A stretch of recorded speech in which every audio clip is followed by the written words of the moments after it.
All right. Well, my name is Chris Kellogg, and we're here on opnoobs.com. We are about to interview Bill Swartz of Mastiff. It's a game development company. We're going to talk a little bit about Gurumin, a Monstrous adventure, which is a game that just came out not that long ago. And just want to get a chance to say hello, Bill. How are you? Outstanding. Absolutely outstanding. Glad to hear it. Well, thanks so much for coming online with us. What are some of the differences between, the PSP version that came out in 2007 and the version that came out in 2015? Were there any significant gameplay differences at all, or other than, the achievements or accomplishments? There are a handful of things. I don't know how significant they are. The biggest one is the rhythm bar is not displayed in the PSP version. Interesting. Okay. Yeah. And that was sort of an unfortunate decision because there's only so much real estate. There is a secret mode in the PC version that is not in the PSP version. The achievements, obviously, the trading cards, obviously, all the Steam-specific stuff, big picture support, obviously. There is a slight difference in costumes available. And then, of course, it's a different platform. So all the stuff we did to modernize the PC version, and again, we did not touch core gameplay, but we added resolutions. We fixed the help system, which was kind of a mess, in a good way, in a 2003 PC game kind of way. We improved the camera a little bit, although we've got some flack for it. That stuff obviously is not in the PSP version. Gotcha. Yeah, the game looks fantastic at HD resolutions, especially, it's an older game, so you can just crank all the settings completely to max. And it really does look beautiful when you do that. I was playing it on my big HD TV with an Xbox controller, and it plays really well, especially for a game that, it's a good, almost 11 years old now. So certainly improvements on the graphics front, I noticed. Thank you very much. Yeah, and everything but the cut scenes and a couple 2D animations runs 60 frames per second, but it's not even capped. So, I have seen people get it cranked up to like 400 frames a second. Yeah, I might be somewhere around there. Bet you are. So I'm curious. So in regards to tweaks or localization, which tends to put people to sleep, but I'm one of those kinds of people that loves that kind of thing, especially taking a game, a Japanese game, and then bringing it over to the West. What tweaks, if any, did you... So you left the gameplay basically intact, but was there anything that you had to change that wouldn't really make sense over here to Western gamers as opposed to in Japan? Or did you not have to deal with any of that at all? Let me answer that in two pieces. So first of all, just to be clear, gameplay, it wasn't a matter of leaving it mostly intact. We did not touch it. We did not touch it in the slightest. So this is the original. So this is basically the original gameplay. That is what it is. It is the original gameplay. Okay. Like I say, we've done stuff along the edges, to increase resolution and support Steam and add a help system because it can kind of frustrating. But gameplay itself is exactly what it was. To answer the second part of your question, about changes for localization, it's a yes and no. On the one hand, no, absolutely nothing was touched. We haven't censored anything. We haven't changed anything. We didn't think it would be really cute to rename all the characters after our dogs or something. It's as true as we can make it. But, the obvious notice there is as true as you can make it. It's been said that if you translate between languages in the same linguistic family, like Romance languages, say, French to Spanish or English to Portuguese or whatever, it's like altering a suit. You let out the sleeve here, you're taking the hem there, but it's the same suit. You really don't have to make a lot of changes. Thing is, Japanese is structured very differently than English. It's not a subject object verb type language, and obviously it's culturally very different. And what that means is translating from English to Japanese or vice versa isn't a matter of altering the suit a little bit. It's a matter of taking the threads and reweaving it. So there are times when you have to move around jokes. There are times when you change things a little bit. There's a couple of great puns in the game in Japanese that just don't they're just not in English. I mean, it just would be dumb. Wouldn't even be dumb. It would make no sense. So, we went through and said, okay, what's comparable? What is the equivalent? If it were an American game and there were a scene where someone talked about hitting someone in the face with a pie, and you were doing it for a country that didn't have pies, what do you find that makes it clear to the user coming from their knowledge base that he was hit in the head with this baked pastry with whipped cream and a meringue filling? So we're constantly dealing with stuff like that. Okay. Well, I feel like that's how you end up with names like hyperbolic. Exactly. Which is clearly like a direct translation, and obviously that's not a name that you would ever name. You wouldn't name your kid hyperbolic. But in the game, it adds, this kind of funny connotation, because you get that the point is he's supposed to be like sort of crazy and out there, but a name like hyperbolic is definitely a direct translation from Japanese, and I think it adds flavor to the game. It makes it feel more like the game from the country that it came from. I mean, those were, but to give you an example of the kind of and you're absolutely right about hyperbolic. But let me give you an example of the exact kind of sort of, you can't alter suit, you have to reweave it, I'm talking about. As you guys know, there's two characters in the game who are moles, and what they do is dig, right? And in Japanese, one of them is named Moguru, and the other one is named Mogurana, and that literally means dig and don't dig. And it's actually kind of cute, and it kind of works. And that makes sense in the now that, because one of the brothers just keeps getting lost, and you can never find him. And you spend a big part or not a big part, a portion of the game trying to find, I think, don't dig. Right, that's exactly right. But guess what Dig's name became in English? I'm trying to remember. That's Doug. Right, that's right. That's right. And another example was. There is a character, I don't think I'm giving much away, who's kind of made of rock. And his Japanese name, I think, was Ishiya or Ishishi. It was a name like that, built on the Japanese word for rock. I'd have to go look it up. And we went back and forth with, what's an appropriate name for this. And finally we came up with Rocco. And it's not really a translation, but it captures the sense of the original. Mm-hmm. And and a lot of things in the game are like that. It's not again, going from Japanese to English is not like copy typing, where you just look at it and you type it over and that's it. You have to alter things just a little bit to make them the same. So then I assume then you spent a lot of time in Japan. Do you speak Japanese fluently? I do. Oh, that's very cool. So, I mean, I have to imagine that it takes somebody who spent a great deal of time in Japanese culture in order to do the type of translation and localization that you guys do. Otherwise, I think much would get lost in translation, bringing it to the United States. I really think it takes two elements, or even three elements. First off, you have to start with a really good ability to read or understand the original Japanese, because there's so much there that it's easy to yourself or whoever is doing it lose a nuance. So you got to start with a really, really quality understanding of what's there. That's part of it. But the next thing you need to do, and this is something I think that doesn't happen sometimes, is have a commitment that it can be translated and that your job is not to copy type from Japanese into English, and then hope somehow the listener, who you cannot realistically expect to speak Japanese and understand abstract terms, is going to figure it out. And then the stage after that, and this is something I think we do better than most companies, is spend a lot of time doing what are called table readings. I used to call them script parties, and then I learned that someone in Hollywood had a better name for them. And that's a matter, and this is much less important with the written dialogue because you can just read it, but for spoken dialogue, after you're really sure this is good, this is crisp English, it's well written, it stands on its own both as a fair explanation of what the original Japanese was and as good, easy to listen to English, which by the way is hard. It's not a matter of just translating, it's also a matter of sort of copywriting.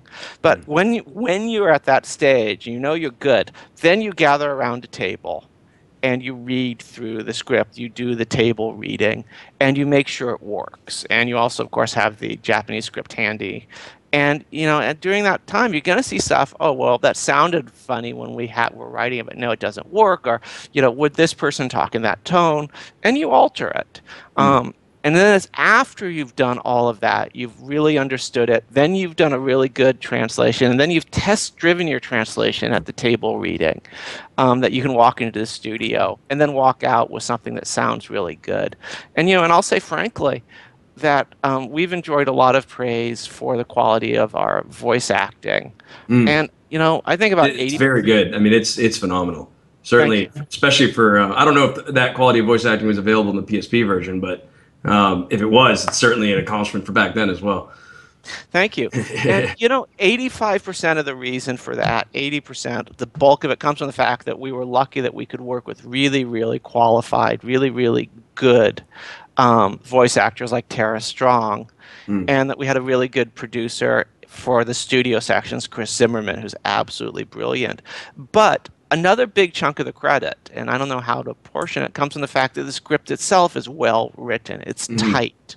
And it's easy to sound good when the lines you're speaking make sense and are tight and well thought out themselves. And that's, I think, a big part of the process. Well, and I think the game is it's a solid action game, but it's also very lighthearted. Thematically, it's lighthearted, and I think the voice acting really lends well to that because it feels kind of like in the same way a voice can determine how a cartoon comes off, because it's got a bit of a cartoon feel to it. It really does bring the player into the world and make you feel like you are on this adventure with a little girl in sort of an imaginary playland, which I thought was very cool.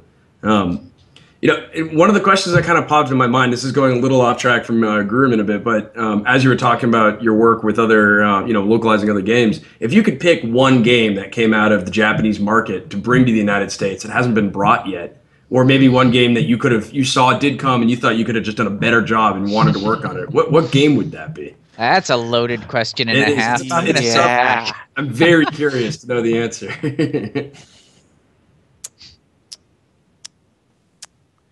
God, that is such a difficult question.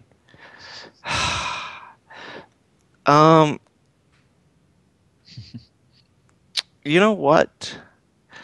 I'm going to take the Fifth Amendment on that. That's fair. That's fair. That might take I can understand why that might take a little bit of extra thought. Well, then, how about this? As you were making the game, did you ever think, gee, I really wish I had gone back and could change this one thing, and that can be about gameplay that you weren't working on or something that you did directly affect. And, if you could change one thing about the game, what would it be? For Gurumin on the PC. That's correct. Yep, that's right. It's a short list of things. With 20/20 hindsight, obviously not mapping the camera to the right joystick was a mistake. Yeah, I noticed that. We spent a lot of time working on the camera, and we've improved camera AI since the Japanese version fairly markedly. And we'd done all that, and it wasn't really, we didn't expect as many people to be using the joystick as were. We just didn't see it as an issue. Our testers didn't flag it. And like I say, it's kind of like, so of course I saw the internet coming, and of course I knew what Steam was going to become. But with 20/20 hindsight, that was a mistake, by the way, that we were working hard to fix. So that's pretty high on the list. The next thing might be outside the scope of your question, but I wish to heck we'd just done this 18 months sooner. We had another really big project. We're a small company. We only had so much bandwidth. But if I could do it again, I really, really wish we'd done it earlier. There are a few other small technical things. It was obviously just stupid of us not to have WASD mapped initially on the keyboard. We fixed that within 10 hours or something of release. Yeah, so that's a simple fix. Yeah. Yeah. Well, I found the game was very natural on an Xbox controller too. I mean, I had no problem using an Xbox controller for sure. And that was actually another thing. In all honesty, the reason I think you found it natural in the Xbox controller is that's kind of what we figured people would be playing with. I'm playing with my keyboard and the mouse most of the time, probably with the Japanese image strong in my mind. Which made me a little less sensitive. And then, we played on the Xbox controller. And I don't think we'd fully understood how many users out there would be playing with, $14.99 Kmart controllers. Yeah. Actually, I didn't. That's funny. That must be a challenge as a developer too. I mean, you've created a game that's been on multiple platforms, including handhelds, mobiles. I mean, it really has straddled the entire array of various technologies that have been out in the last 10 years. So it's amazing to watch it come, 11 years later, and it still functions really well.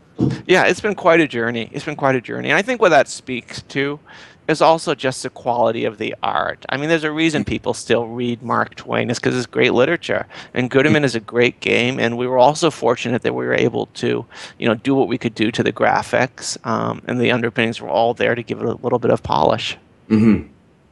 Yeah, no, it's great. One thing that I did notice that it really, it's a, an action platformer, and a lot of people think, it reminds them a bit of Zelda because it's a bit like dungeons and you're pushing, boxes around and flipping switches. And other people have compared it to Mystical Ninja in the way that the action and, the attacks work. But one thing that totally separates it from the others is the fact that you have this bouncing note sitting at the top of the screen. And when you attack, you get critical hits for attacking in time with the music, which is I've never seen that, kind of functionality in a game before. And I was just wondering if you could just talk a little bit about how, you feel that really, I don't know if you feel that improves the game, or I don't know, what do you think about that gameplay mechanic? I have a couple of different thoughts. First and foremost, when Nihon Falcon designed this game, the team's #1 criterion was to do something new and different. They wanted to do a game that had stuff that Nihon Falcon doesn't do and no one else has done before. And I speculate, I mean, obviously I wasn't part of that decision, that's what that bouncing rhythm came out of. And I think it was a really, really valid experiment. What I like best about it, though, is it's optional, which is to say, yes, you need it if you're going to make critical hits. That's absolutely true. But if you're playing the game on easy, it's basically irrelevant. And even on hard, you can ignore it and still play the game. Obviously, if you got a good sense of rhythm and you're hitting it every time, that's a plus. Mm-hmm. But it's not like, well, we've decided we're going to make DDR Gurumin Edition, and if you don't hit the rhythm right, you're out. Sorry, guy. And I think that's really, really cool. It's like having, an extra difficult trick move, piece of mana, whatever, that is there for the players who want it and will help them. But it's not like people's arms are being twisted. And if you like a Zelda-style game, I mean, I like to think of it as Zelda plus Mario, but with projectile weapons. You can just play it that way. I mean, and personally, and I'm not being cute or modest or anything else, I am part of that 3 or 4% of the population that has no natural sense of rhythm. I just don't. I truly don't. And it's caused me much personal sadness. And that means for me personally, using that rhythm bar is a big challenge because it's just not what I'm good at. But guess what? I can still enjoy the game, and I still get through it, and I still get critical hits. Mm-hmm. Mm-hmm. Yeah, I mean, I found the same thing that, I did try to get good at hitting it on time, but I also found that, when you just hack and slash, you still get criticals more than half the time. Yeah. At least on a fast song. I just thought it would be also kind of, I don't know if this is anything that would ever happen in the future, but a cool mod where you could actually put in your own songs. And you could put in really fast techno music or something like that, or just try something that you really liked, and it helps when you know the song beforehand. After a while you play Gurumin, you do get a hang for the songs, so you hear them over and over again. I just thought it'd be funny to do Gurumin with Stairway to Heaven, getting critical hits on every guitar note. It's not a bad idea. That is not a bad idea. It's actually kind of funny that to jump in here for a second. It's actually kind of funny that Chris mentioned about comparing it to Zelda, because that's a question I kind of have. Is so it's been on the Sony PSP, or excuse me, the PSP. Yes. It's so easy to forget that platform. It's a shame. I still have mine. It's been on. It's on PC right now. Just call me crazy on this. I know that we focus on PC gaming, but this would kind of be nice to see on the Wii U or on a Nintendo console. Are there any possible chances of that ever happening in the near future? You know what? I'm kind of glad you asked, and I'm going to link it with something else that hasn't quite come up yet, which is Japanese dub. I mean, the number of people out there were like, the PSP had a mode where you could play it in Japanese. You had to beat the game first, but it was there. Why can't you do it here? It'd be so much cooler in Japanese, blah, blah, blah. And, what we said very publicly is we want to do it in Japanese. We could do it in Japanese technically very easily. We did it in Japanese in the PSP. It's just a matter of money. I mean, there's a real cost associated with doing that. And if we can get some good fan support, if we can sell a certain number of units, we will absolutely bring out a Japanese dub for sure, for sure. And by the same token, I would love to put it on both PS4 and Wii U. And in fact, I think it also makes sense in the DS. I think it would be an awesome DS game. Whether or not that happens is going to be purely a function of how many units we sell. I would love to see it on a... What is the ridiculously long title for the new handheld, new Nintendo 3DS XL? It's the new. That's right, the new Nintendo 3DS. I bought one, and it has a startlingly few amount of titles you can download that aren't Nintendo titles from the virtual store. So I could see Gurumin fitting in really well, and I don't know if you could get that to work in 3D, but that would be awesome too. we probably could. Yeah, I mean, I figure they have some kind of... Nintendo's got some kind of technology that can convert, their old games. They've managed to do it with Zelda, and they managed to do it with Star Fox and Majora's Mask now, so I could see Gurumin working really well in 3D. You'd get a customer out of me, at least.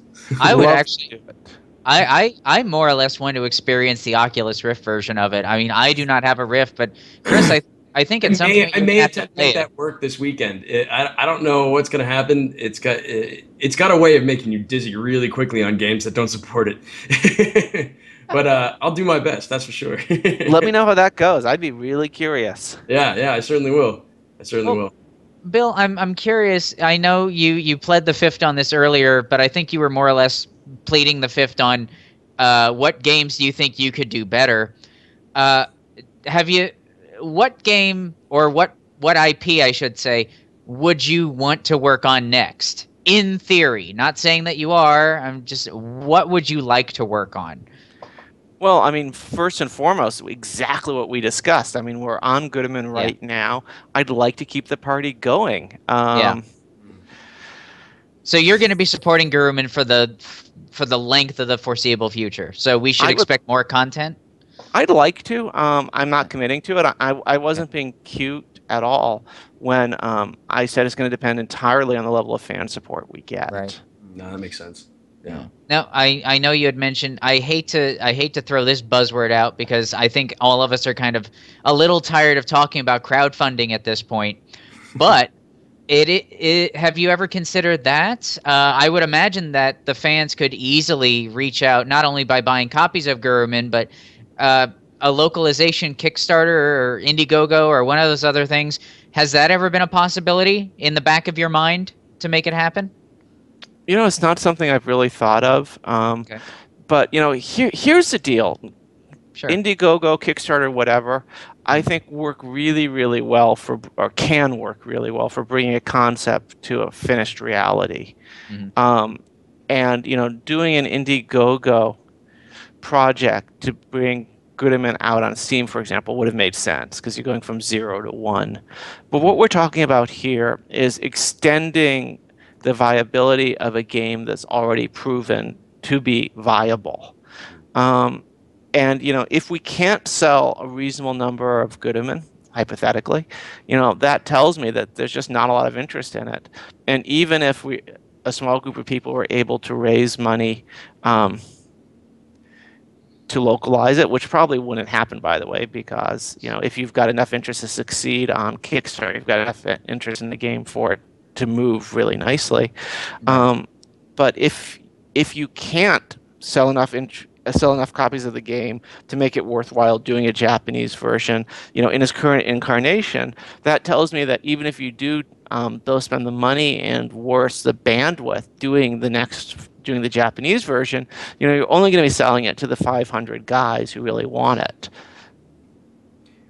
Do you have any knowledge of your sales numbers so far? Does Steam keep that under wraps? Or? No, Steam is fantastic. Steam gives you almost live, up to the minute sales. They're very, very good about that. And the game is doing solidly. I don't know if you want to talk about your numbers. I don't know if that's a taboo subject for developers. But it's pretty taboo, but accept it to say we're pleased. It's doing well. I don't feel like it's flying off the shelves. We haven't hit it out of the park, but it's doing pretty well. So, if we can keep up this pace for a while, I think there's a good shot at Japanese. And if we can increase the pace, then it makes it pretty definite. That's good. We're doing okay. That's good to hear. So you're able to pay the utility bills. We are paying the utility bills. I do even pay for my cell phone bill. Nice. It's always good when you can at least break even. Well, it is, and I want you to know I'm very, very happy that San Francisco has just raised the minimum wage. So I got my wife an extra top ramen tonight. Wonderful. It's good that you can do the top ramen, especially the shrimp. I do recommend that. It is. It's awesome. Well, one other question that sort of came to mind, especially when you were talking about your time at Activision, and obviously, you've worked for a while in the industry. What is your favorite game? What was your favorite game to play? God, there've been so many. In terms of, I'm going to give you two. I think my single favorite probably is Half-Life, the original Half-Life. Maybe because I started playing at the same time. I sort of played Wolfenstein and Quake and Doom, and they were all kind of cool, but they all kind of felt a little bit like each other. I mean, they're not, obviously, but a little bit. But I remember, and this was, 15, 20 years ago now? It was a long time. Like when I first booted Half-Life, and I don't know if you guys remember, but remember you're on the tram, and the voice is playing? Yes. And then you realize you can move on the tram while the tram is moving. And it's like, oh my God, what is this? I remember seeing that mechanical thing walking and lifting up for the first time, and I just blew my mind. I was going to say, and when I played Half-Life, it reminded me of when someone handed me a copy of Jurassic Park, and I stayed up all night finishing it. It was just so compelling, so all-consuming.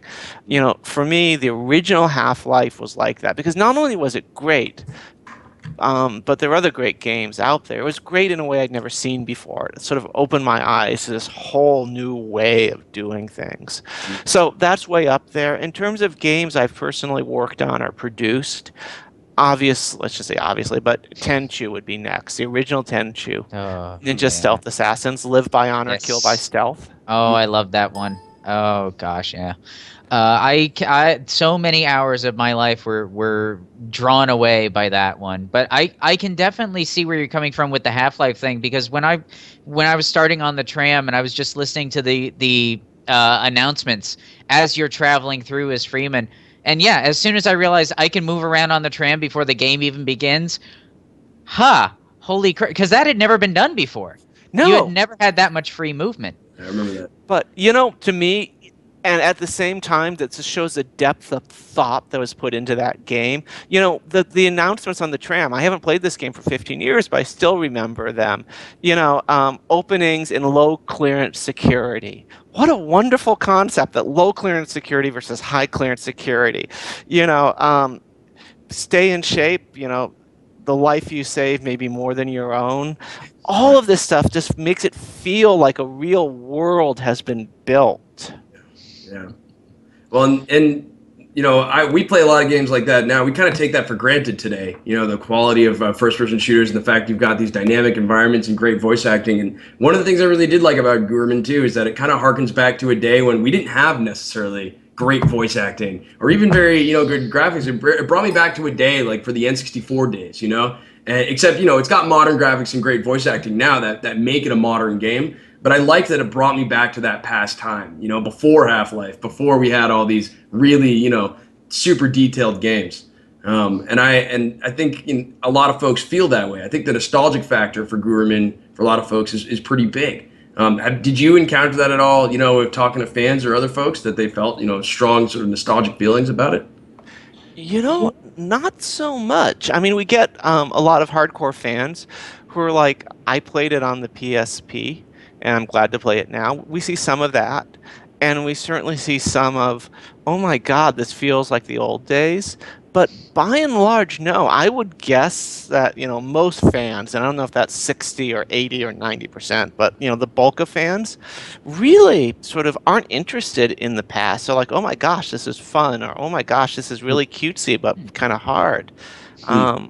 I don't think people are looking at it the way they would look at, an officially retro game. I think they're looking at it as just a cute Japanese anime game for the most part. Mm-hmm. Mm-hmm.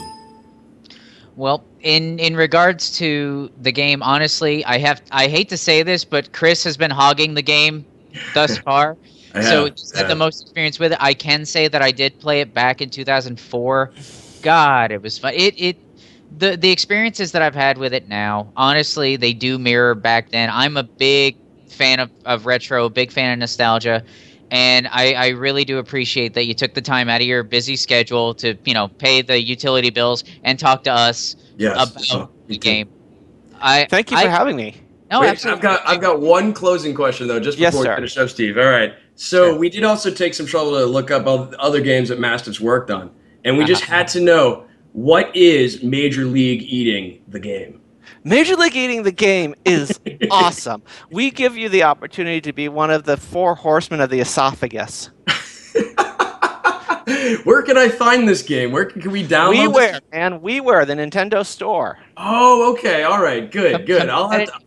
Competitive eating is huge in Japan, so I am not surprised by this at all.